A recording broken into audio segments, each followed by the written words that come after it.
ମାନେ ଶୋଷଣ ଚାପ୍ଟର ଆମେ 6 ନମ୍ବର କ୍ୱେଶ୍ଚିନ୍ ଯାଏ କରିଦେଇଥିଲେ। ବର୍ତ୍ତମାନ ଆମେ 7 ନମ୍ବରଠୁ କରିବା।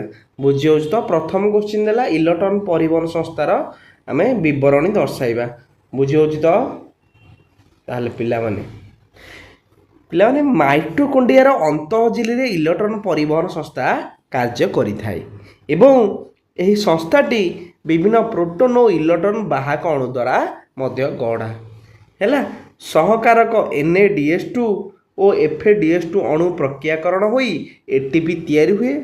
ବିଜାରିତ ସହକାରକ ଗୁଡ଼ିକରୁ ଇଲେକ୍ଟ୍ରନ୍ ବାହାରି ବାହକ ଅଣୁ ଶୃଙ୍ଖଳ ମାଧ୍ୟମରେ ମଧ୍ୟବର୍ତ୍ତୀ ସ୍ଥାନକୁ ସ୍ଥାନାନ୍ତରିତ ହୁଏ ଏବଂ ସେହି ବାହକ ଅଣୁ ଏକ ଏନ୍ଜାଇମ୍ ଦ୍ୱାରା ଇଲେକ୍ଟ୍ରନ୍ ସହ ଦ୍ରବୀଭୂତ ଅମ୍ଳଜାନକୁ ମିଶାଇ ଜଳ ସୃଷ୍ଟି କରେ।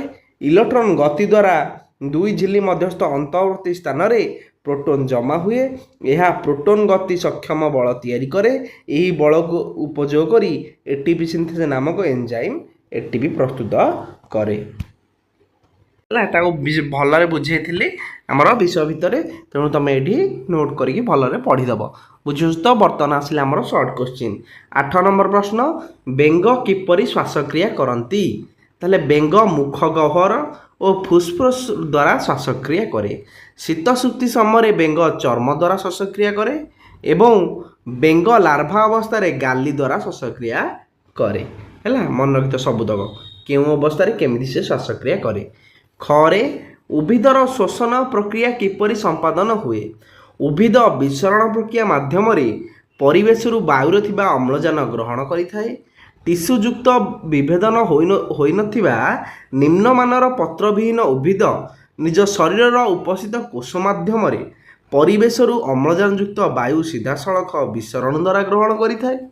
ମାତ୍ର ପତ୍ରଯୁକ୍ତ ସବୁଜ ଉଦ୍ଭିଦ ପତ୍ରରେ ରହିଥିବା ଷ୍ଟୋମ୍ ବା ଷ୍ଟୋମାଟା ମାଧ୍ୟମରେ ପରିବେଶରୁ ଅମ୍ଳଜାନ ଗ୍ରହଣ କରିଥାଏ।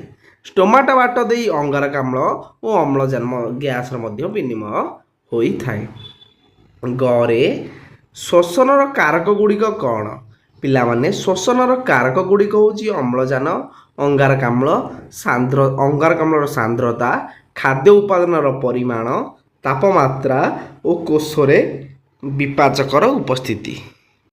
ଘରେ ଆମର ଜୈବିକ ଜାରଣ କ'ଣ? ଏନ୍ଜାଇମ୍ ସହଯୋଗରେ ଜୀବକୋଷରେ ଜୈବ ରାସାୟନିକ ପ୍ରକ୍ରିୟା ଦ୍ୱାରା ଖାଦ୍ୟରୁ ଶକ୍ତି ଉତ୍ପନ୍ନ ହେବାକୁ ଜୈବିକ ଜାରଣ କୁହାଯାଏ। ଗ୍ଲାଇକୋଲିସିସ୍ ଉତ୍ପାଦ କ'ଣ? ଗ୍ଲାଇକୋଲିସିସ୍ର ଉତ୍ପାଦ ହେଉଛି ପାଇରୁଭେକ୍ ଅମ୍ଳ। 9 ନମ୍ବର ଆମର ଗୋଟିଏ ଶବ୍ଦରେ ଆମେ ଉତ୍ତର ଦେବା। ବାୟୁ ଅପଜୀବୀ ଶୋଷଣରେ କେତୋଟି ATP ଅଣୁ ଉତ୍ପନ୍ନ ହୁଏ? 2ଟି ATP ଅଣୁ ଉତ୍ପନ୍ନ ହୁଏ। ଖରେ ଗ୍ଲାଇକୋଲିସିସ୍ କୋଷର କେଉଁଠାରେ ସଂଗଠିତ ହୁଏ? ଗ୍ଲାଇକୋଲିସିସ୍ କୋଷ ଜୀବକରେ ସଂଗଠିତ ହୁଏ ହେଲା।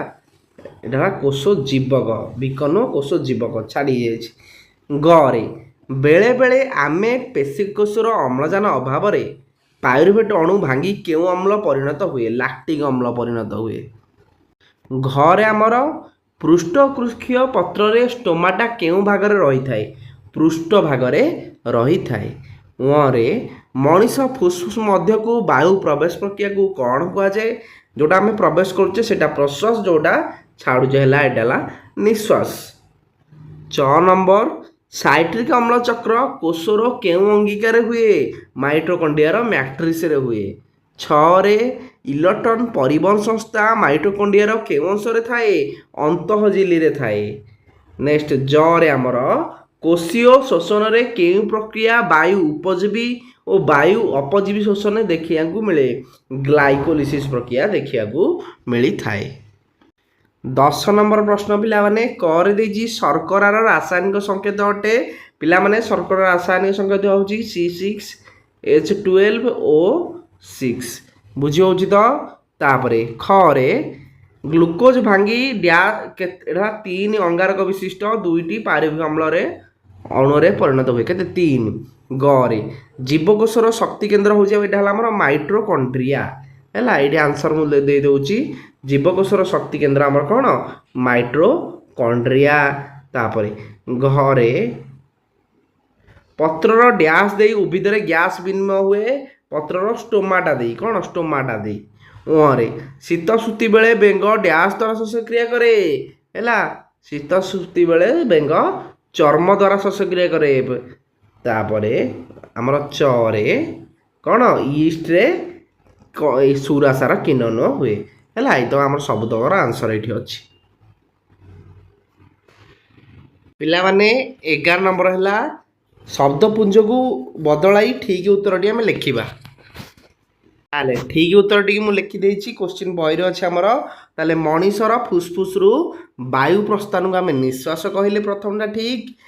ଖରେ ମଣିଷର ବକ୍ଷ ଗହ୍ୱର ଏବଂ ଉଦର ଗହ୍ୱର ମଧ୍ୟଛନ୍ଦ ଦ୍ୱାରା ପୃଥକ ହୋଇଛି। ଗରେ ପାଇରୁବିକ ଅମ୍ଳ କେତେ କାର୍ବନ ବିଶିଷ୍ଟ? 3 କାର୍ବନ ବିଶିଷ୍ଟ ଅଣୁ ଅଟେ। ଘରେ ହିମୋଗ୍ଲୋବିନ୍ ରକ୍ତର ଲୋହିତ କଣିକାରେ ଥାଏ। ରେ ଯେଉଁ ପ୍ରକାର ପତ୍ରର ଉଭୟ ପୃଷ୍ଠ ଓ ନିମ୍ନ ତଳରେ ଷ୍ଟୋମାଟା ରହିଥାଏ ସେହି ପ୍ରକାର ପତ୍ରକୁ ସମଦ୍ୱିତଳ ପତ୍ର କୁହାଯାଏ। ଚରେ ବାୟୁ ଉପଜୀବୀ ଓ ବାୟୁ ଅପଜୀବୀ କୋଷରେ ଗ୍ଲାଇକୋଲିସିସ୍ ପରିଚାଳିତ ହୁଏ। ଆମର ସମ୍ପୂର୍ଣ୍ଣ ବିଷୟଟି ସରିଲା।